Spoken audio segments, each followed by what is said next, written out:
Welcome to SalonSpa.Chat. I am with Louis Silberman from the National Laser Institute, and he just gave an amazing presentation about SEO and online marketing. But it was more than that. It was really about how to succeed in business. You talked about passion, purpose, and persistence, and you talked about your background. But aside from passion, purpose, and persistence, what is the one thing that you think that is necessary for massage or estheticians, but any professional, to truly succeed in this changing dynamic marketplace? I've met thousands and thousands of beauty professionals, estheticians, cosmetologists, massage therapists, doctors, nurses, and the one common thing I see again and again and again is people go to work, they do their good job, they give a great product or service, and they go home. And then the next year they make the same money and they do the same thing again and again, and then they kind of complain, like, gosh, why aren't I making more money? You know, what is it, the competition? Is it Groupons? What's going on? Why am I keep making the same money each year, not realizing that they're doing the same thing? Maybe what they're doing is a little bit of internet marketing, a little bit of Facebook, or passing out their flyers. Next year they do the same thing and the same thing. You keep doing the same thing in life, you get the same result. The only way you make a change in business or personal is you do something different. If you're trying to stop smoking, you know, you got to put a patch on. You got to do something. You're trying to lose weight. You can't just dream about it. You got to do 100 sit-ups on that. You have to do something different. So, but what people do is some people get it and they get excited and they try something new, but then they fail and they throw in the towel and they go back to what they're doing. You got to expect to fail.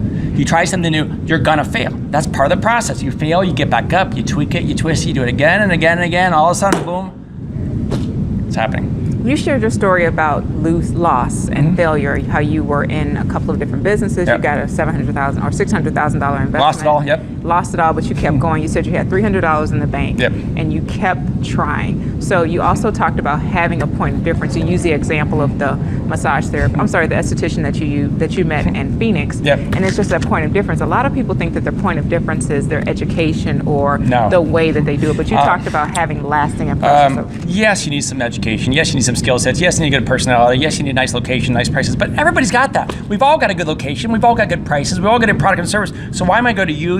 There's got to be something special. So I always joke. My favorite little silly thing that I say is, like, imagine if you go to the OBGYN, because you're female, and you're going to see your doctor. Now, typically, here's how it goes. You go to the OBGYN, and you do your thing, right? You do your female thing, and he says goodbye, and he goes to the next office, he's the next person, and you check yourself out, and you go. What if the next time you went to the OBGYN, he actually walked you to the front desk and checked you out? He walked you to the front door, and he opened the front door for you. He walked you to your car. He opened your car door for you and he gave you a hug and a kiss and then said goodbye. Either A, you think he's a freak and you want to arrest him, or B, you think, wow, I've never ever had that kind of a service from an OB in my life, and you go tell 100 friends on Facebook and you tell everybody. It can be as simple as that. So making money it's not about working harder, it's not about having more money or some magical idea. It just work smarter in the time you have and think of things that you can do to go above and beyond to be special. And like my favorite quote, Maya Angelou, people will forget the words that you said, people will forget the things you did, people will never forget the way you made them feel. So if that doctor did that to you, you would never ever forget the way he made you feel when he walked you to his car. You remember it 5 years later. And the most amazing thing that you said is when people come to your classes, you don't want them to just go online and give a standard boilerplate example. You want them to talk about the experience. So how can we translate experience in our business? Yeah, so what I look for is people to use the word experience and memory. Let me give you a great example. I went on a date 2 years ago to a fancy steakhouse in Scottsdale, Arizona. At the end of my date, fancy place, white tablecloth, $40 steak, amazing service. I'm walking out to the front lobby and I open the door for the girlfriend because I'm gonna go find the valet guy and give my ticket to pull out of my car. I open the door and oh my gosh, the valet guy was there already. My car was there, doors open, he's got some bottles of water. I'm all, how on earth did that happen? I'm driving away, I'll call the manager. He goes, oh Louis, we're doing a little promotion right now. We've got walkie-talkies on the waiters, and when you leave the table, they're calling the valet to race your car around to impress you. This happened to me a couple years ago and I'm telling you today. I'm not saying it's the best steak. I'm not saying it's the best service. I'm saying, wow, what a memory, what an experience. I'm telling you 2 years later, experience. So you think it's something special and unique that you do for your customer, and they tell the world then, and they tell the world 2 years later, like I just told you right now.